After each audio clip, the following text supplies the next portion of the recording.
I felt hungry most of my life. We struggled for everything, including clean water. And I would watch mothers with babies sobbing and begging for any little leftover corn so they could at least just feed the babies. These were moments that I wondered if God had forgotten that there were still people living in Tonje. An Ebola treatment unit is definitely a massive undertaking. Hygiene, sanitation, there's a clinical aspect. It's a massive undertaking and each part is critical.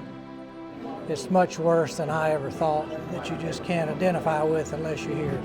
If you come to a group of 10 people holding up a heavy log, and 9 of them are on one end of the log, and 1 of them is on the other end, and you want to help, where are you going to go? When it comes to God's plan to change the world, we are His plan A, and He doesn't have a plan B. We're it. If you're following Jesus and it doesn't lead you to hurting people, you're not following Jesus. Why wouldn't we go to those that need it the most? I'll go wherever you want me to go because this good news, it's not just a good idea. It's full of power that brings transformation to people's lives. Will you believe what God says about you? We believe it's not too late. It's not a mistake. Your dream is real. There's a place for you. There's a need for you. Even if nobody goes with you. Jesus said, I'm telling you to open your eyes and take a good look at what's right in front of you. Can you see it?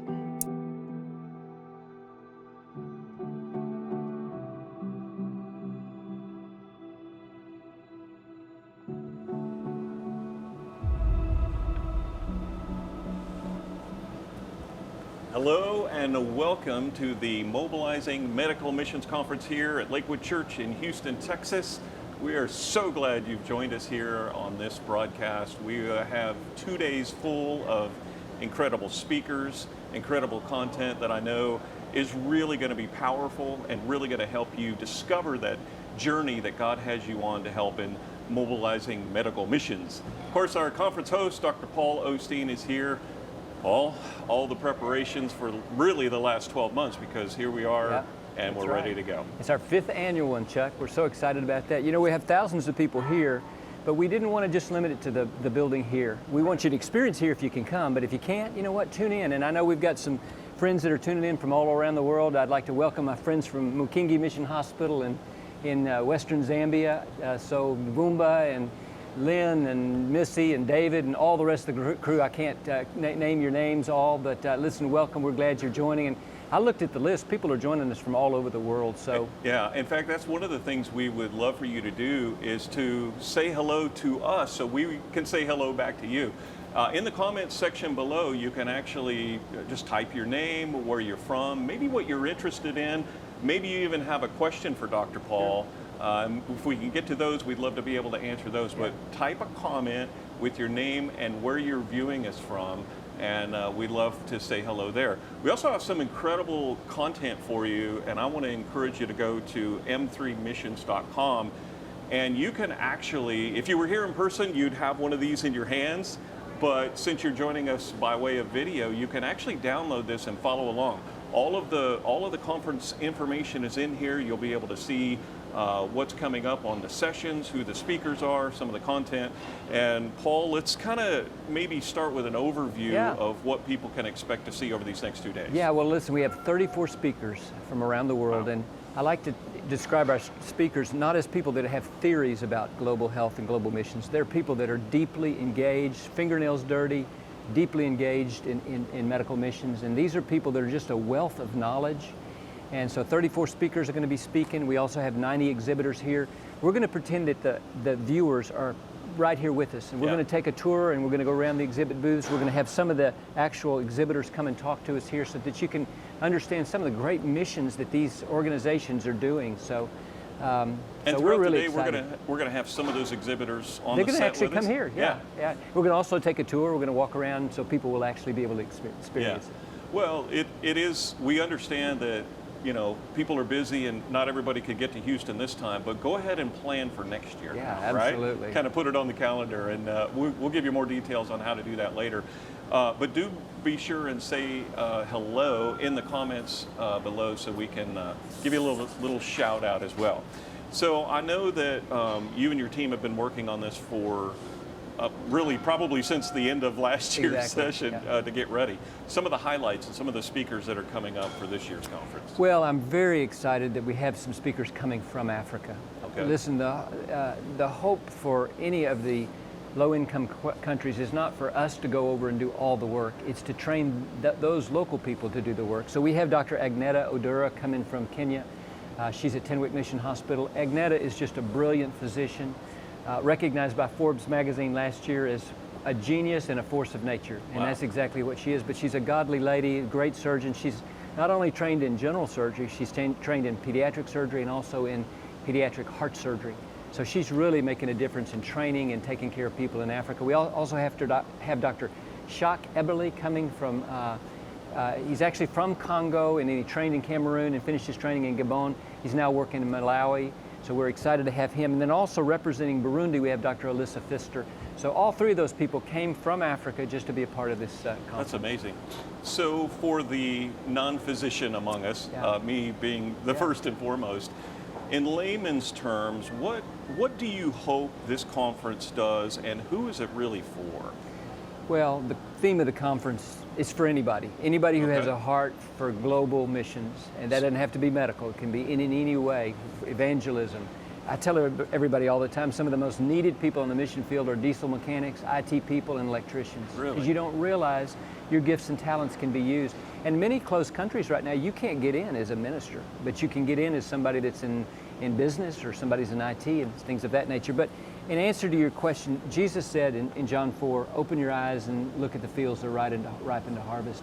We live at an incredible time and an opportunity to do missions, global missions, whether that's in water, sanitation, hygiene, whether it's evangelism, Bible schools, or whether it's medical missions. There's something for everybody, I think, at M3.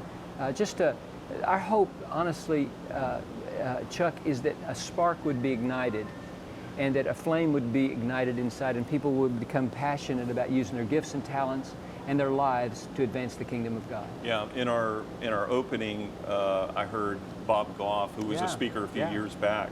I heard him say, if what you're doing doesn't take you where the need is, then you're not following Jesus. That's a pretty bold statement, actually.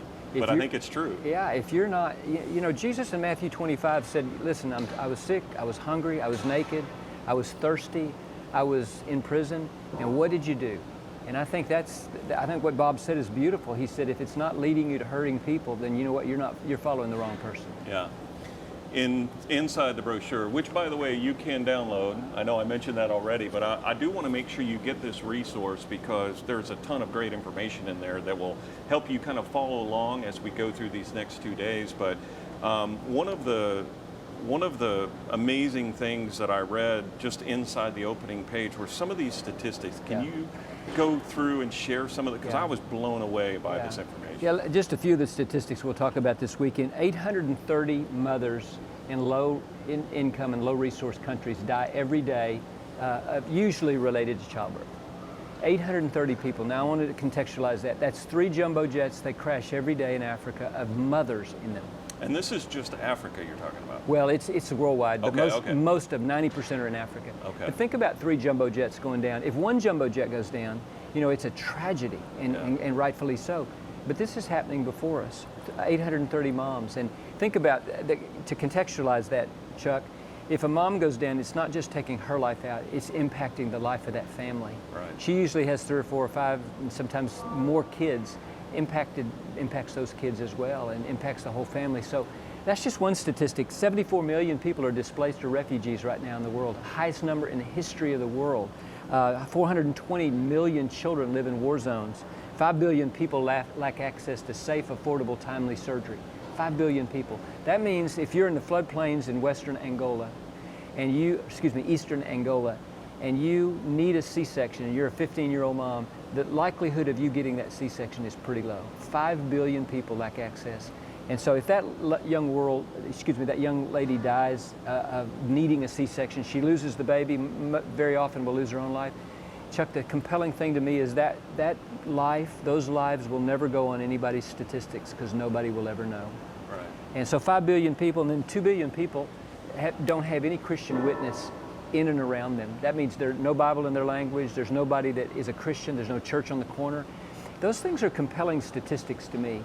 And I think the danger you have in those huge numbers is that you can be paralyzed into inactivity. Oh, well, I was just thinking that because as you were I've read them already, but as you were reinforcing them, I'm like, well, man, that's just overwhelming. I can't do anything. What good is my little whatever time I put in going to help? Yeah, I think that's the real danger, is that you can be paralyzed into inactivity. And my challenge this weekend is I want to challenge that assumption that you can't make a difference, because I think you can make a difference. And there's an old saying, how do you eat an elephant? One bite at a time. And listen, just do your part, and if we all do our part as the body of Christ, there's no telling what difference we can make in some of these pressing global issues. And then before we go to our breakout session here in just a few seconds, I'm already thinking there's going to be people going, yep, sign me up, I want to be part of this. Will we have information for them available throughout these next 2 days on how they can plug in? If they don't know where to start? Absolutely. Okay. It's one of the reasons we have 90 exhibitors here. Yeah. This is not about building our church's capacity. It's about building these organizations that need volunteers. And so we'll tell in other segments, we'll talk about people who've actually come, walked the bowl here, seen an exhibitor, and God's changed their life because they said, I'm going to take that next step and I'm going to get involved, and they're continuing to be involved now.